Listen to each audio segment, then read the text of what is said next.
ஹாலிவுட்டோட மிகப்பெரிய ஃபெயிலியர்னு சொல்லப்பட்ட மனுஷன் சொன்ன அதே வாய்களால் இது மாதிரி ஒரு கம்பேக் யாராலையும் கொடுக்க முடியாதுன்னு சொல்ல வச்ச மனுஷன்தான் ராபர்ட் டவுனி ஜூனியர்.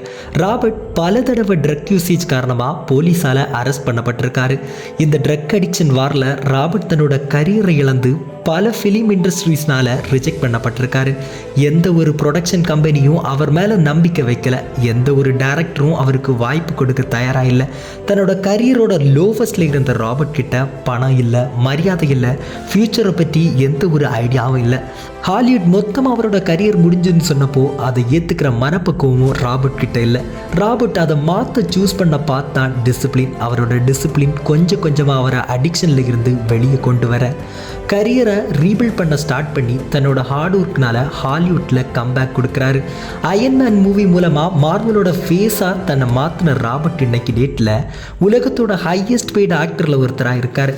அயன்மேனோட லைஃப்பில் இருந்து நம்ம எடுத்துக்க வேண்டிய இம்பார்ட்டன்ட் திங், நம்ம பாஸ்ட் எப்போவுமே நம்ம ஃப்யூச்சரை டிஃபைன் பண்ண போகிறதில்ல. ஸோ காய்ஸ், நம்ம அயன்மேனால் ட்ரக்ஸில் இருந்து மீட்டு வந்து ஒரு சக்ஸஸ்ஃபுல்லான லைஃப்பை லீட் பண்ண முடியும்னா கண்டிப்பாக நம்மளாலையும் கூட முடியும்.